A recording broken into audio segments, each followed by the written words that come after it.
Hey, this is Dave from Level the Playing Field, and whether or not you agree or disagree with what John and I say on this podcast, we'd love to hear from you. You can come interact with us on social media, on TikTok at LPF Podcast, or on Instagram at LPF Podcast, or on Twitter at LPF Podcast 86. And don't forget to rate, review, subscribe, whatever the podcast platform you're listening on allows. And thanks for listening.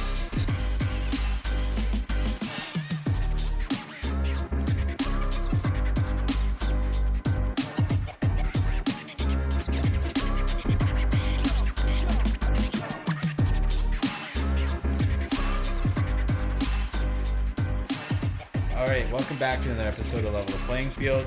I'm John and I'm here with Dave, and we're going to pick up with something we were discussing in the last little while. The new Cleveland Browns quarterback. You almost said Cavaliers. Yeah, I almost did say I almost said Cavaliers in my head because of the stupid draft. Well, I just also love alliteration, and it just sounds better. So, Cleveland Browns quarterback Deshaun Watson has settled 20 out of the 24 civil lawsuits he's had held against him by these women, with this whole situation with him and his conduct with these women through massages. So 20 out of 24 have settled. The 4 that remain, I don't know what is the contentious issue. If they just I don't want to settle, I want this to be played out in court. Whatever the situation is, I haven't heard about that, but 20 out of 24 have been settled. 4 remaining, and in my reading about this lately, the NFL is perhaps going to hand out one of their bigger suspensions. That seems to be the stuff that I've been reading lately. I saw 60 games, but that was I haven't seen that actually confirmed anywhere. Yeah, I didn't hear a specific number, just a significant suspension. So that's a career ender. Yeah. But guaranteed money, am I right? And so I think that it's not guaranteed if you're suspended. Yeah. So I think that he's and his team are trying to get this all out of the way so that when it comes time for there to be some type of suspension handed out, that he's going to say, look at what's happened here. I got them to sign NDAs about the settlements, so we're good to go now. Yeah. One of the interesting parts is that the very first complainant is one of the people that didn't settle yet.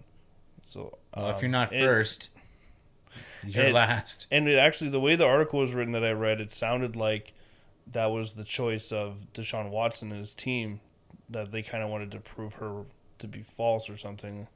That could just be narrative that they're trying to put out, but yeah, it's weird. I don't know how you decide. Even if hypothetically, if I have 24 complaints against me and 20 of them are valid and 4 of them are invalid, I just want it to be over. And you got away with 20 of them. Just settle the other 4. Just get it out of the way and get it over with. Why drag it through court? Yeah. And so I guess that's why I said what I thought about it, is that the women don't want this to be a settlement and it go away, right? Yeah. That's sort of how I read it, but you totally could be what you mentioned, right? For whatever reason, there's some sort of personal thing for Deshaun Watson that's going to say, actually, I'm not going to settle with you based on whatever it is. And they're saying, no, we're going to make a scene, or not. That's not even what I say. I'm struggling to find the phrase, but you want it to play out in public. Yeah, and let them know, yeah, you did this, and we're gonna let it all be aired out in the public, and you're gonna have to deal with the fallout. Deshaun Watson's not gonna have to deal with that fallout, really. He's dealing with it in the sense that he'll be suspended, but that person on the other side will now have this too, and especially if it doesn't go her way, right? That will be problematic for her moving forward. Yeah. Do you think the settlements make it easier for the league to give him less time, or is it just unrelated? I think 100% it makes it easier for them to give them less time, because it's done and out of the way. That news isn't coming out to damage the NFL. right? Like when they're thinking about the league, right? Yeah. And so if that information never sees the light of day, then there can be no judgment about the NFL and how they handle things. So if it can stay away, then that's what they're going to do. That's how I see it happening. What do you think? I don't know, because there's already so much of the story out. Like, there's so much that's been said about it already and what's happened.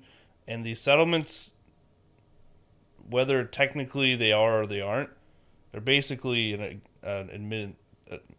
admittance of guilt, right? Because, like, unless, me personally, I'm not gonna pay 20 people that I didn't do anything to them, right? So if you're paying all these people and getting them to sign NDAs so that they can't bring it up again, then I'm assuming that you did something, at least most of what they said, right? You don't want this. You said also that you don't have, it doesn't all become public record, right? So what, you're hiding something basically. So, like, knowing what we know, and him basically now having admitted to it by settling, whether that's like legally how it's considered or not in the public view, that's what we're all gonna think. I don't see why it would change, except for, like you said, like, it's not some like bombshell that's gonna come out later, but like we all know what happened. Anyone who's been paying attention, which is a lot of people, has gotten a lot of play in the news cycle, in the sports news cycle anyways. Right? So we all know what happened. And I don't think it might allow them to take it easier on him, but I don't see why it would just instantly be like, oh, he settled. Now we don't have to, we'll give him 8 games instead of 16 games, 17 games or whatever. I think it's like when the stories come out for like other players and their conduct, and when you hear about it, you don't have like the concrete details around it, it leaves the room to be speculation about it. And like that, like whether you're going to say like, oh, like it still happened because of all these points, for sure, right? But like without seeing or getting like direct accounts or any of that kind of stuff, I think that's like where they're going to be able to like wiggle and use their PR machine to sort of make it disappear, right? Like it was like all the other events that I'm thinking of, like Greg Hardy, for example, Ray Rice, even like the drug testing stuff, right? Like when it's like out in the open, it's very obvious like what has been done, like whether it's the amount that they had, the video footage, police reports getting released by whomever, when like you can actually see it and read like direct testimony or hear direct testimony, whatever, like that's when they're really like, oh, we have to do something because we have this moral superiority about us. But like if that stuff never actually comes out that for you to be able to read it or see it, the other people involved, the victims involved, don't get their opportunity to talk about it, because I'd imagine a condition of the settlement is to not talk about it. It allows that gray area to exist, and not just the NFL. Many organizations exist in that way, and just the NFL is the one that we talk about on a regular basis because we see it, and because they make a job out of themselves to like go and like met out these punishments, and like we said it before, like in almost an arbitrary way. Like sometimes it's going to be 16 games, sometimes it's going to be 6 games, and like what are the differentiator? Maybe it's how Goodell feels on that day, but it's got to be some of like the what have they seen, or what can the public see that we have to then like send a message to. Right. And like you mentioned before we started, Alvin Kamara got 6 games for getting in a bar fight. So short of it coming out that he had a gun on him and pointing it at somebody, how do you give him 6 games and Deshaun Watson doesn't get life? Like, if you're looking at it rationally and like the severity of what was done, like how do you make sense of that? Yeah, it doesn't. And like I know that like it's not exactly the same thing, but like Calvin Ridley, away from the game, dealing with wellness issues, not even close to the facility, got a year, and because he was gambling, right? And like, but like if we're talking that comes about down to integrity of the game stuff. But sure, but like, if he's gonna go out for a whole season for that, right? Like, who is he harming there? well, the potentially the integrity of the results of the game. Right? So like but like, again, it's the NFL deciding that like that's something that is really important to us. And like sure, like gambling, I understand that perspective. But also different because away from the game, all those sort of things. Anyways, the point I'm trying to make here is that he's gone for a whole season for that, and then there's a possibility that Deshaun Watson could get the same amount or even less. And like there are these things that we are talking about, like, well, if you're willing to settle, then there's got to be some element of truth, whether we think it's all of it, part of half of it, a portion of it, like that still exists. So that's the part where I'm like, how does this make sense in terms of like the number of games? And like again, like the Kamara example, people who get like DUIs or like they're smoking marijuana, whatever it is, right? Like when they make those decisions, it's still very bizarre to me. What was Henry Ruggs' official suspension? Like he's out. Like he got cut. He'll probably never play again. But what was his official like disciplinary action? I don't know if it was like a rest of the season suspension or like an indefinite or like administrative leave. I don't remember what it was. It just like indefinite, and now he's not on a team, so there's no point. Yeah. Yeah, and this isn't like a great comparison, so maybe it's probably not even worth bringing up. But like, the emails that came out about I was just thinking of his name. Dan Snyder or Jon Gruden. Yeah, Gruden, right? Like he was like forced to resign. He'll never coach again, probably. And this is why it's not a great comparison. There's no like official disciplinary action, but like when you're resigning from $100 million contract, it's not usually your choice. And as horrific as his language was, like they're words, right? Far different than like sexually assaulting somebody, right? So to think that like Deshaun Watson could potentially get several more chances, and like other people who have done like far less, like not good things, but like not sexual assault again, right? Or they're just like out of the league now. Yeah, the type of bad thing is a different type of bad thing. Yeah. Right, and then how that's being dealt with is different. Yeah, and so like the NFL's gotten itself in trouble for how it handles discipline in the past, in the present, and in the future. It's going to. It just seems to be what goes on. But like when you're America's game, right? Like there's a lot of like other stuff that like it plays out in football that other sports don't necessarily have to deal with, right? But like from what I see from like when I travel to the United States, like football is huge, like bigger than everything. So that like they are entering other areas of society, and whether that's right or wrong, different conversation. But I think that whoever is in the front office, they feel some sort of obligation to like uphold values of some of the people who pay attention to their game. So we'll see what happens with Deshaun Watson here, but I don't see how he's playing this season. And you talked about it before with his contract and how it's structured, where it kind of lends itself to like we don't expect to see you this season, Deshaun.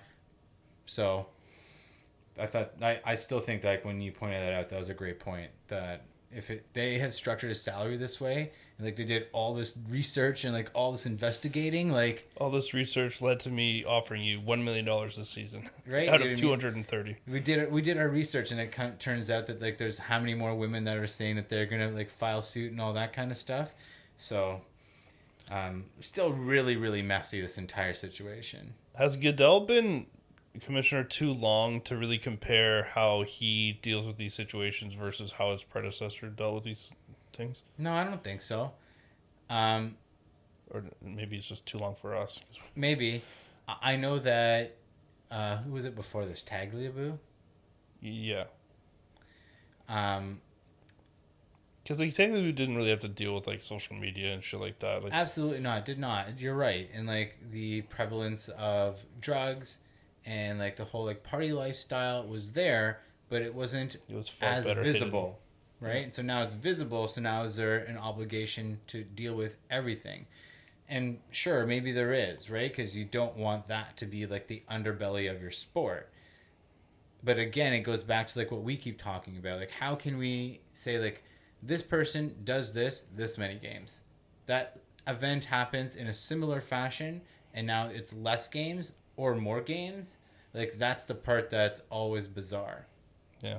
And what they view as the most important, right? Like so we've been highly critical of like their domestic assault policies and like how they handle those situations compared to like the use of recreational drugs. Yeah. Getting weed out of the game is definitely his number one priority for some fucking reason. Right? And like that's just I don't want to speak for you, but like for me, like I on the scale of things that we're worried about, like players smoking marijuana where it's legal in a bunch of places now, like we gotta move past this at some point.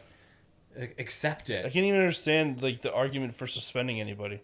It's legal in so many states. It's legal. Well, it's not that no one plays in Canada, but it's legal in a ton of states. In a ton of places around the world, it's becoming legal. So like Right. societally. So you can't even say like they're doing something illegal most of the time, and then just like what impact does it have to their play on the field? It's not a performance enhancing drug or anything. And like we're not coming up like we're regurgitating things that people have said 1,000 times before, right? But like it doesn't make any sense that they even care at all. Let alone people are getting suspended for entire seasons for like third offenses and stuff. Yeah. Like Josh Gordon or Percy Harvin? Yeah, Percy Harvin, like just indefinitely suspended.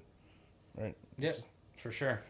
So we took a little meandering tour down some of the issues that we continue to have with the NFL, although I'm probably going to just end up watching every Sunday anyways. Oh, yeah, it's not going to change anything. Right? Like, that's the worst part at times. It's like, yeah, like, I'm critical of all these things, and so are many people, and then nothing really changes, and then we're still watching, right? Like, so, in our faces, that's what Roger's just saying, just flexes on us. Like, you know what? Thanks for all that feedback. Yeah. Enjoy my content. The outcome of all this controversy is that instead of them making $9 billion this year, they're going to make $10.5 billion this year. Yeah, just billions upon billions. So something that we've talked about before is just some of the outlandish setups of NHL arenas and just other like sports cities and all of those sorts of things. Before, we've been kind of like laughing at the setup, especially in Arizona with the Coyotes and how they're playing an arena with like no actual imagery of the team. And it's just like 3,000 people or like 5,000 people in an NHL arena. And like, that's a laugh. They're getting owned. They're getting like cocked by a college team. Yeah. And so in that same conversation, we talked about how the Ottawa Senators don't even play in Ottawa. They play in Canada, and it's kind of like a one-way in, one-way out. Terrible infrastructure setup.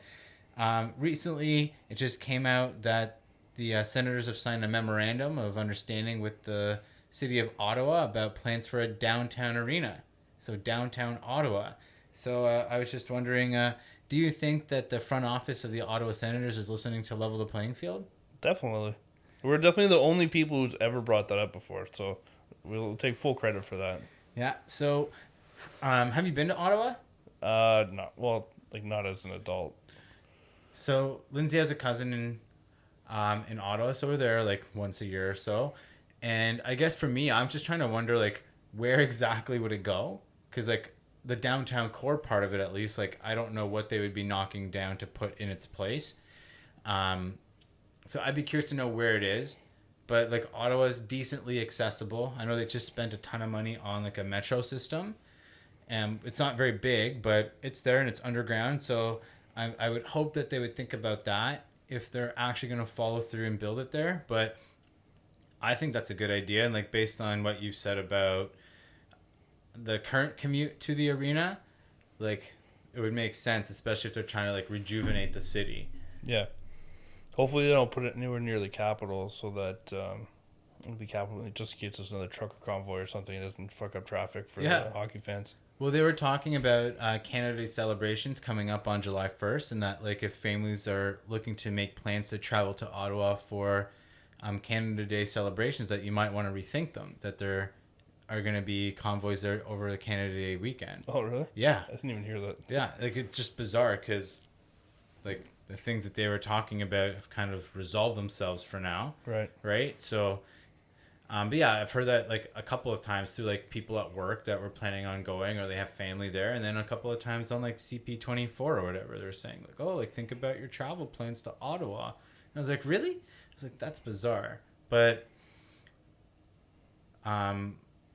yeah, just like to get back to this arena talk, I think every time that you can put an arena like in the city, I don't know how people who live in the actual cities feel about it, but like I think that makes the most sense. And like maybe I'm biased because Toronto sports, all the arenas are right downtown. I think that's the best part about it. Yeah, absolutely.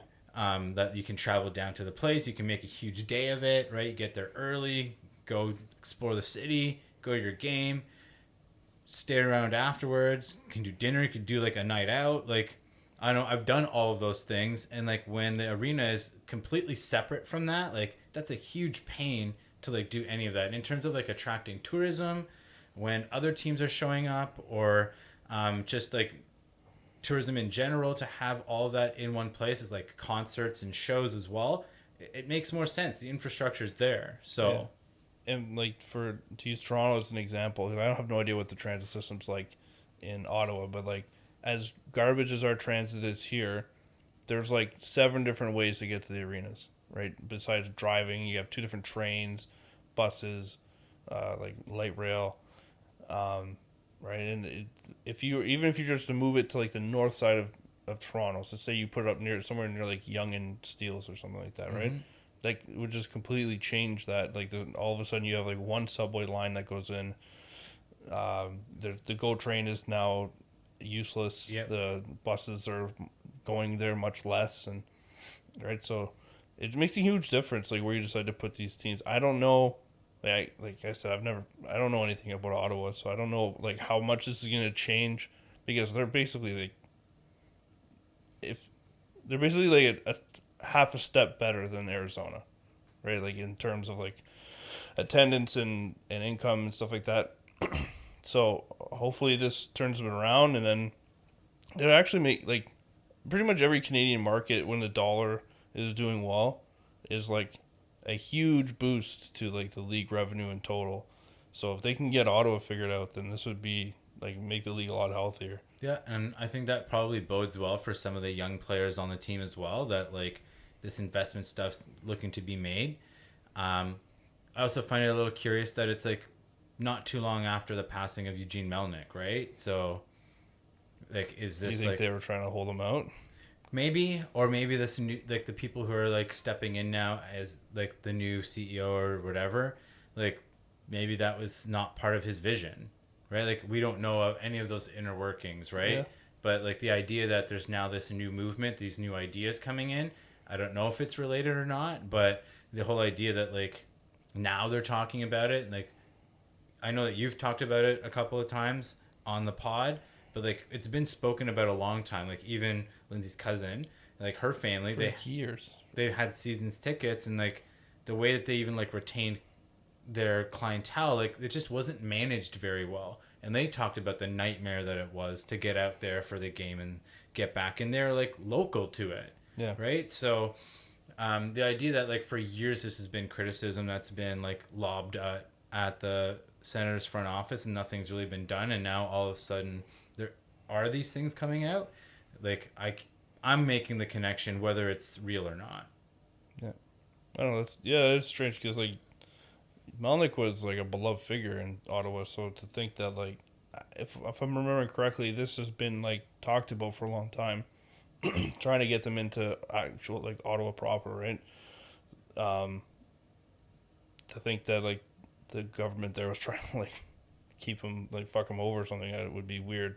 But yeah, but it wouldn't be the first time also, right? Like no, but like it's not like he had a history of being in like battles with the local government, right? Like pretty sure he owned the Rough Riders for a time, or the Red Blacks, whatever they are now.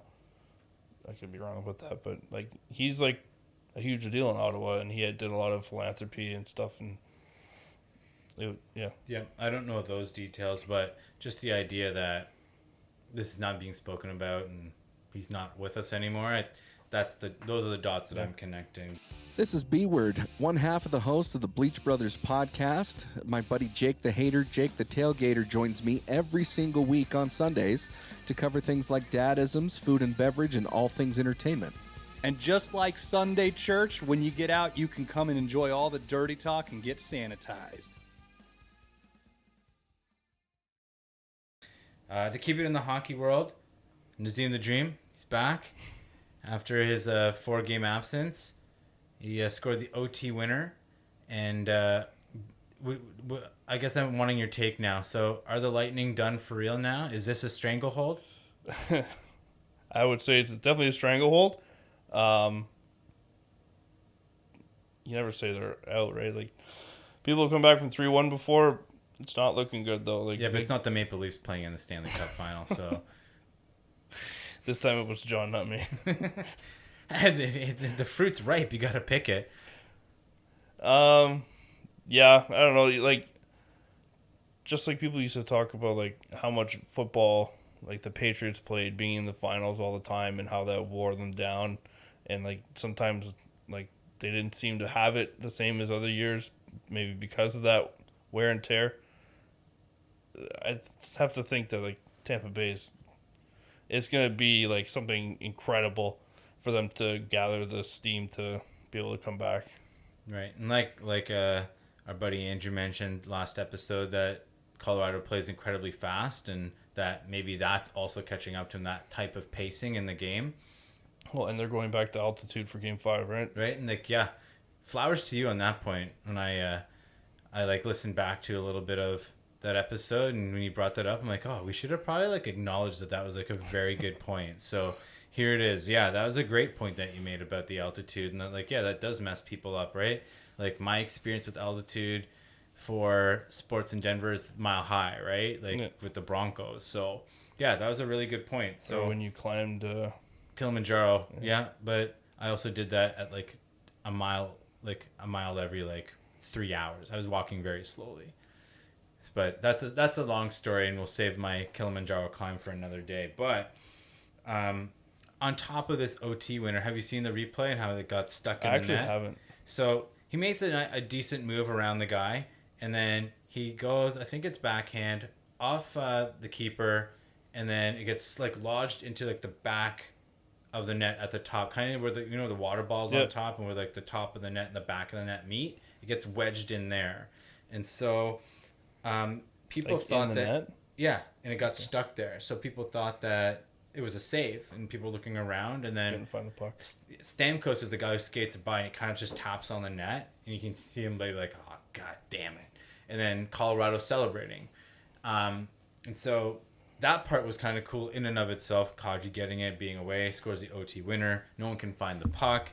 And then, what's his name? Jon Cooper, is that the name of the Lightning coach? He goes to press conference and like, oh, I'm not sure if this should have counted. And so there's a replay, and there's he's saying there's too many men on the ice. There's a guy right at the bench, like about to step on, but he's still on the ice. So they count out 6, and they're like, oh, the refs missed the call.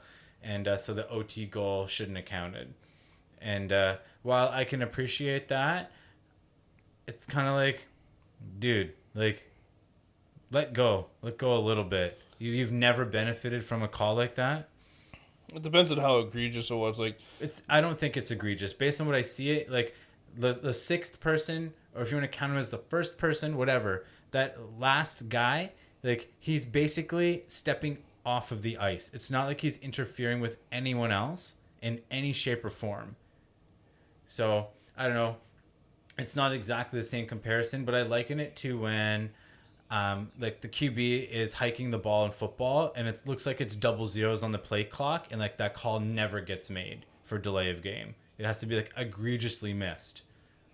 So that's kind of how I viewed it. So what are you thinking about that? Oh, can you hear this shit? Sorry.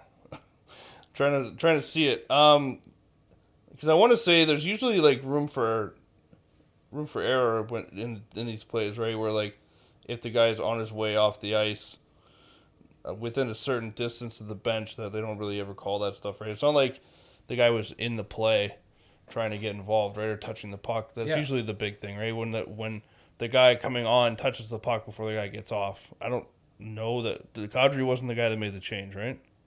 I don't think so. I'm assuming because he's way up and the guy. So I don't know. It's just kind of one of those things that technically he was probably right, but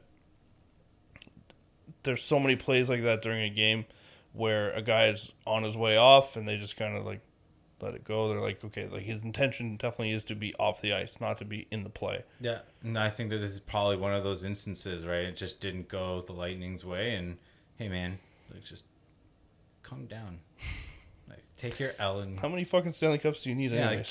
God, so greedy. So we'll say boo-hoo to the coach and just build a bridge and get over it. So see if they can respond. Maybe he'll use that as motivation. Like, now we're going to have too many men on the ice. Tampa Bay Lightning for life. Nobody wanted us to use the Steph Curry line. Nobody thought we would be here. Yeah. Let's go fucking do it. So, I think it's done. Whether it finishes in 5, I think definitely 6. But I think that they're probably going to get themselves out of there in 5, and then the NHL season will be over. The only thing is the way the hockey playoffs are all the time is like there's always a chance that Vasilevsky just goes fucking nuts and never lets in another goal ever again. Like Carey Price last year, right? They went down, like, I'm not doing this to pick on the Leafs specifically, but it did happen against the Leafs. They went up 3-1, and Carey Price was like, I'm not letting in goals anymore. And they went all the way to the Stanley Cup Finals, where he finally ran out of steam. But Vasilevsky is a goalie like that can definitely have a run. Yeah. And get him back in the series. So for sure. Well, we were talking about the NBA Finals last episode, and we were talking about how Kyrie Irving had entered the chat in terms of NBA talk, and that there are now potential suitors that are going to pursue Kyrie Irving, and the Lakers are at the top of that list. And with all this news, fucking crazy. Yeah, but like we'll save that for another time as well, because like, wow, for sure. But with all this talk circling around Kyrie Irving and potentially not being in Brooklyn, now there are talks that based on how things play out with Kyrie Irving, that Kevin Durant will request a trade out of Brooklyn. And how just 3 years ago, this was looking like oh wow, like these guys are going to be unstoppable, to this is looking so messed up and such a failed experiment. Like, is this a cautionary tale to other teams, do you think? Or do you think this will just be like hey, it didn't work this time because these people are who they are, but it'll work with other players because they're different? I think this is very specific to these players, right? Like, Kyrie is Kyrie, right? I want to call him a nutcase, but he's just somebody who... He's just a free spirit. Like, he just doesn't care about his choices and how they affect other people. Basketball maybe isn't his first priority, right? He has other things that he cares about, and that's going to be his number one priority. So that's caused him to miss some games, whether it was the BLM stuff or whether it was this vaccine stuff. Like, he just misses time because of not basketball or stuff, right? So he's established a work-life balance that is unparalleled very much in the NBA. In his life favor. But then also the other one is Harden, right? Like, he's always been kind of mercurial too. Like, he doesn't necessarily always put in 100% effort, and his conditioning shows that too. So I think this is just like, you kind of blame Durant, really. He had the power to just like not do this. He could have gone anywhere if he didn't like. He could have had not 1, not 2, not 3, not 4. Don't put that on him. NBA championships. He could have been what the Miami Heat wanted to be. But even if it's supposed to, say he wanted his titles away from Steph and Clay, right? And something that he could say that he did on his own, or kind of on his own, right? He still tried to surround himself as the undisputed lead guy, right? Well, with the control. Yeah, there were other opportunities. Really, like, he could have come here. There was that conversation. And Well, how he realistic loves the Raptors. How realistic it was or wasn't, it probably wasn't that realistic, but like that was a conversation that He should come here. If he people- came here, I'd buy his jersey immediately. Even if he was here for half a game, I'd probably get a Durant jersey. right then. Yeah, there was tons of other options, and he set himself up with people who are destined to fail. Weren't reliable in the way that he's reliable as a professional. Like, it's clear that he approaches the game in a very professional manner, right? Like, when he's on the court, all business, right? Like, is he a great interview? No, but that's not his prerogative. He can be. He can be, You have but to like, put him in the right circumstance. but notoriously, like, it's better been than most. the other way, right? Like, it's been the other way. He's letting people in the way he it's controlled. Let's say it that way. It's controlled how he handles his media presence, which is fair, but a professional, right? Off and on the court. And I think he hoped that his approach would sort of rub off on his teammates, especially the ones that he recruited, and it didn't work out that way. And so I'm circling around to this other point now of like, does Ben Simmons just suck this much that Nobody wants to play with him. nobody wants to play with him? They're all like, you know what? You brought him here, and like now, the only way that we can like stop this from actually happening is if we get out of here. KD should stay, and he should win with Ben Simmons on his side and be like, look how fucking great I am. I let this guy be on my team, and we still won. Yeah, well, hopefully when Ben Simmons is making those drives down to the net, Durant's there to just sort of like pick him up and boost him up so he can dunk it in the net like we do with our kids. Because I don't see this happening any other way, just based on how stuff's been going with Ben Simmons. Just put too. the trampoline up for him at halftime. Like at halftime all the time, right? Like, I know that I'm making light of Ben Simmons, and I've been very much about like acknowledging that there's things going on in his world that he's dealing with, but like, You can only man, be serious so often. right? Like, there's got to be some like level of like, hey, we brought these guys in, and like now I don't want to play with any of them. Yeah, I don't know. It's just where would he go? Like now, like who? It's not exactly an easy contract to trade, right? Like It's the same conversation that we've had about LeBron James, right? Like, would teams want those guys? Yeah, but like, how do you deal with that? Whoa, Nikola Jovic, that's really close to Nikola Jokic. That's gonna be confusing for a lot of commentators. are they both from Serbia? Yeah, yeah, they are actually both from Serbia. So it's gonna be, if he's any good, this is gonna be mad awkward. So in the NBA draft, the Miami Heat have just selected Nikola Jovic. And so his clip obviously now is how it's so close to Nikola There he's- Jokic. who just it's like, showed I up on write screen. this stuff. But yeah, so that's why I made that comment. But to come back to what we were talking about, yeah, like Kevin Durant would be highly desired on, I think, any team, really. But like you're mentioning, that's a behemoth of a contract. It's not crazy long. It's only like No, two it's or not. 2 or And then 3 there's- years left, right? Yeah, there's just no guarantee what he'll do because that's his prerogative, and that's perfectly fine. He gets to exercise his rights as a player. But on top of that, he's going to want a level of control, and not every team is going to want that as well, because when Kevin Durant shows up, other players are likely to show up. Just like when LeBron shows up, there are players that are going to show up because he wants them there. So, just what a mess Brooklyn has become. Think he can get himself back on Golden State? Who knows? Probably Wait. not, honestly, because they just won without him, right? And like they've got a setup and they've found a true. model that works. Because you'd have to give up, like, if we're gonna take it seriously for a second, you'd have to give Wiggins and Poole to bring him back. Maybe Wiseman too. But I mean, Right. just to make the money work, Yeah. right? Because Wiggins is gonna take care of most of that, and then Poole is looking for a big contract. You got to get rid of him because you're not gonna be able to sign him now. Yep. So just like a garbage fire, the Brooklyn Nets are, man. The Eastern Conference, some of those teams that like assembled quickly, like the Sixers, they're a bit of a mess right now. What if he goes to Boston? What? Durant? Yeah. Yeah, that kind of fits his profile, right? Like he was in Oklahoma City, and like. But things this one, went he'd sideways. still be like a hired gun, but he'd be undisputed champion of the team, right? Like, But that's the comparison minus so he went to Golden State and he wasn't the unparalleled, right? But he went to Brooklyn and there was a little bit of chaos, and then he goes to an organization that is highly structured and well run, has some great pieces in place already, and then he wins more championships. Like, it would fit the bill. God, that would be insufferable. That would be terrible. I actually might 100%. have to start disliking Kevin Durant if he did that. And yeah, I would hate the Boston Celtics. Right now I dislike them, and that's mostly because I have a respect for Jason Tatum. I don't care for the rest of the team really that much.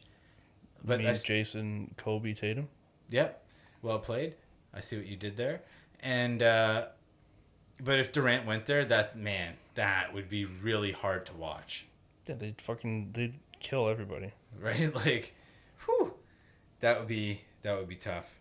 So yeah, I don't want that to happen. Take those thoughts back. Pull them back inside. Where do you think if you had to guess, where does he go? You think he goes back? He doesn't want to go back to the West. It's too hard to win in the West. Like, if he's choosing a destination, maybe he goes to the Knicks, just over, right? Another kind of place where they're clamoring for a guy like that. There's still so much work to do there. Like, you put him on that team, they're not automatically. Yeah, he'll bring a buddy or two. Not automatically gonna win. Yeah, do they have payroll for that? They have. It's James Dolan. They have Evan Turner. Yeah, but you have to make it work under the cap. You can't just. Tell that to Golden State. No, but the thing with Golden State is a lot of those are homegrown contracts. Once you have bird rights, you can go over the cap, whatever. But you can't make. If you're trading for players, you have to make it work under the cap. Yeah. So there's been talk about Julius Randle getting moved out of there. I know he's carrying a bigger cap hit. They just got rid of Kemba. So there's space there for sure. Be interesting to see. For me, it sounds like they're making a play for Kyrie Irving, which is more on brand for the New York Knicks, versus a Kevin Durant play. I don't think that they have the IQ to do that, honestly. That's not a highly intelligent organization. So we'll see what happens with that. Speaking of the draft, I put this in the notes to talk about this. Chet Holmgren, Gonzaga player, drafted second to the Oklahoma City Thunder. My topic was, this guy does not look like he is a peak physical athlete. Just the body type is it does not really strike me as someone who's an incredible baller. It kind of strikes me as Sideshow Bob's son. And so, good for this guy. I've seen the clips. I know he's good at basketball, right? I'm not saying he's bad at basketball at all. It's just, I cannot believe that body and that person is that good at basketball based strictly on me judging him by his physical characteristics. I don't even think I can picture. Is he a string bean? Yeah, man. Just super gangly, 7 feet. It looks like he's got no muscles on his body. It's kind of like what you would say about Kevin Durant when he came in the league. But Kevin Durant looks jacked compared. No, even then. Kevin Durant is not as skinny as this guy is. Wow. That's saying a lot, right? So, that brought it up. Oh my gosh. So nervous for that guy.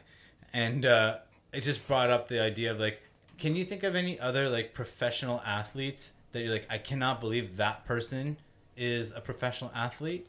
When I think of that, I kind of go more to the chubby side, right? So Alejandro Kirk. Right? Okay, he's the catcher for the Blue Jays. Yeah. The guy we were just talking about a minute ago, 2-time MVP, Nikola Jokic. He's pretty. He's not really in the best shape. Ben Roethlisberger is the same. For most of his career, he was not in great shape. Yeah. Right? See, and I went to smaller, different. So the next person I thought of was Rodrigo Blankenship.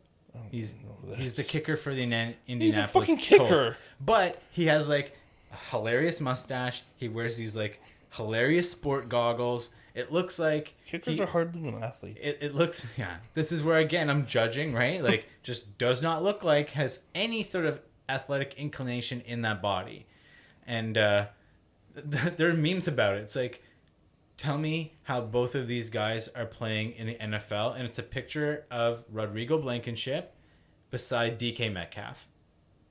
Or even just Rodrigo Blankenship versus Pat McAfee, who was pretty jacked when he was punting, right? Right. And so like that was another name that kind of like stuck out to me. Yeah, any sort of QB like Tom Brady in his draft picture, right? Like, can you believe that guy is this guy? I can't believe he went in the 6th round. Right? Like, so like his body was 6th round quality, but obviously it turned out much differently. Yeah. Or like Jamarcus Russell, like 2 years into the league. When he got into the league, he was a big, strong guy. But like 2 years later, he looked like Jared Lorenzen. Yeah, when he got drafted, there was the thought that he was going to be like a mobile quarterback, and then he just like fucking cement foot like a year in. Yeah, the drive-through called his name, and he just no one in his group could sort of like rein it in. Yeah, sometimes it's a pretty powerful pull. Yeah. You know what else is really interesting? Speaking about like just bodies and what they look like, all these linemen that like after they retire go super shredded. Like they drop all the weight because they've been keeping themselves at those weights so that they can get in each other's way. And then you see them like afterwards and they retire and all of a sudden like all that weight's gone and they're just jack shows, like shredded. Yeah. Like that's an incredible transformation as well. It's like, oh, this is what you want it to be the whole time? Right? Like that, I think that's pretty remarkable as well to like give us the flip side. Yeah, because they kind of look like they're going to be fucking whales, right? Yeah, I'm really nervous for them because they're like working out at their job, right? Yeah. Like they're physically active in the professional athletes. But they're also like working, like aside from just like playing football, they're like working out a ton. They're just using such like a high calorie diet to keep themselves, so they have leverage to push and pull and everything like that, right? Yeah.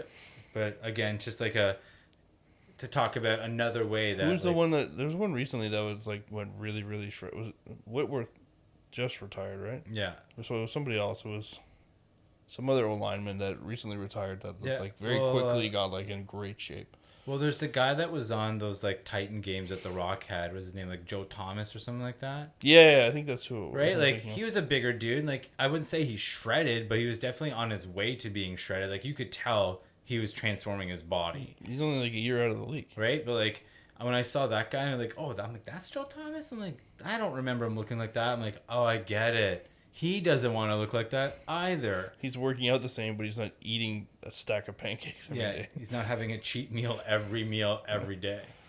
So, yeah. So hopefully this Chet Holmgren character, he can keep himself on the court and not get blown away by the breeze in the arena, because he's fun to watch. Like he can shoot it, he can dribble, he can handle. He's very versatile. So hopefully he can stay on the court. How much thinner is he than like Pascal Siakam in his rookie year? Again, like I'd have to see a side by side. Like probably comparable, but like it's just frightening. Like the jersey, he's gonna have to wear one of those compressions just so that we don't see how much space there is between his body and the jersey. So we don't see his rib cage. Yeah, like for real. Like he's gonna have to like go and get like body makeup done where they spray on like thicker muscles on his body so that he looks more filled out. But yeah, so congrats to him, second overall. Clearly a good basketball talent to go second overall. But yeah, just looking at him, I'm like, I cannot believe you're a professional basketball player or will soon be a professional basketball player. That went number 2. High expectations. No. That's it. So got ourselves a would you rather here. I'm interested to see what your answer is going to be, just because of how you can go dark on us sometimes. So, all right. So this week's would you rather is: would you rather listen to your favorite song forever? All right. And so like every time music is played, it's your favorite song. So if there's music playing, song. It's your one favorite song. Okay. So you go out to the bar, your favorite song the whole night, on repeat, your favorite song. Right? You're watching your movie, there's music in the movie, it's your favorite song. Okay? And like, or would you rather listen to a rotation of the songs you hate the most forever and everywhere you go, but it's like varied? No, I'd still pick favorite, because all my least favorite songs, they just basically in my head sound the same. It would be like listening to the same song over and over again, even if you had like 20 songs, my least favorite songs. I would just be miserable the whole time. Interesting. Did you have a favorite song? Can we get you on something here? Just so that everyone can know like what your terrible favorite song is, so that we can just destroy you in the comments. I don't really have like a singular favorite song. Dear God. What? Like, of course you don't. What's your fucking favorite song? What's my favorite song? Yeah. Stronger by Kanye West. God, so predictable. Why is that predictable? That I had an answer? Is that predictable? I don't know. Mine changes all the time. And so when these songs aren't your favorite, are they then your most hated? No. Do you go in that vicious circle? So Let's say if I had to choose one, let's go Hip Hop Is Dead by Nas. Okay. Hitting Brazilian pieces from the behind. Isn't that how the lyric goes or whatever? I don't know. No? I don't really listen to lyrics. Oh, dear God. My choice would be to listen to the rotation of songs I hate the most. Because what commonly happens to me, because I listen to the radio and Dave hates that I do, the songs that I initially hear and go, oh, this song sucks. Eventually, if I hear it long enough, I'm like, yeah, this is tolerable. So if I have a rotation of that, they'll just become tolerable. Where like once a song gets like played out, I've had enough of it, and then I don't want to hear it anymore. So if there's a rotation, then I can like, it can become tolerable, and then it goes away. And then I'm like, all right, I got another one that like I'm like, all of a sudden I don't really love the song, but I'm singing along to it because it's just there. So, like, the 10 most popular Hanson Brothers songs. Yeah, That's what you're just gonna get on board with that. Yep, sing that one. Can I even name another Hanson song I of this? definitely can't. I can say that there's a music video that I remember for another song where they're singing some type of like. So what if it's song that Friday song? What if that's on one of them? You mean like Rebecca Black? Sure. It's Friday. Isn't that what I just said? No, you did not sound like that. I didn't even sound like the song, but my approximation was better than your approximation. Exactly the same. Dave's a killer at karaoke. Everybody. Yeah. So that's playing every fifth song. You're gonna be okay with that? Hey, if there's 4 other songs, then I'll have something to look forward to after that one. I just think that if it's the favorite song, eventually it's just not the favorite song. Yeah, that would definitely happen, but it would never go to the point where I like hated it. Maybe it would. I don't know. See, now you're thinking about it a little bit more. No, like, I still never.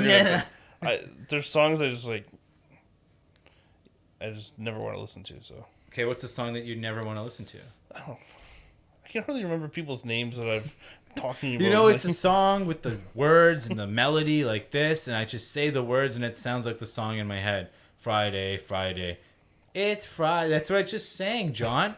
I sang that exact same song. Like, I get frustrated in the car because my musical choices are basically never thought about. It's just whatever the leisurely kids want to listen to, and I commonly don't love the music. And I usually get in a mood. I was like, I don't want to fucking be listening to this. So, do your kids request a song, like, to be played in the car? Yeah. And when they do, you're like, absolutely not. That song's not going on. No, I do it. But is there ever one that, like, they say it and you're just kind of like, that meme of Ben Affleck standing outside his house with a cigarette, just like... Yeah, there's a bunch. Like, all these, like, FGTV songs that Asher likes from YouTube or whatever. Like, I don't want to listen to Down with the Pew or whatever the fuck. What is that? Tell me more. Hear? What is this? Why? Why did they get exposed to this? I don't know. It's fucking YouTube, man. The algorithm got them. Let's see. Where's a good one? Let's see where we can find that one. I can't believe it's not part of your bookmarks. It's on the list of kid-friendly songs. Or here, they like this one. No, I gotta turn the volume up.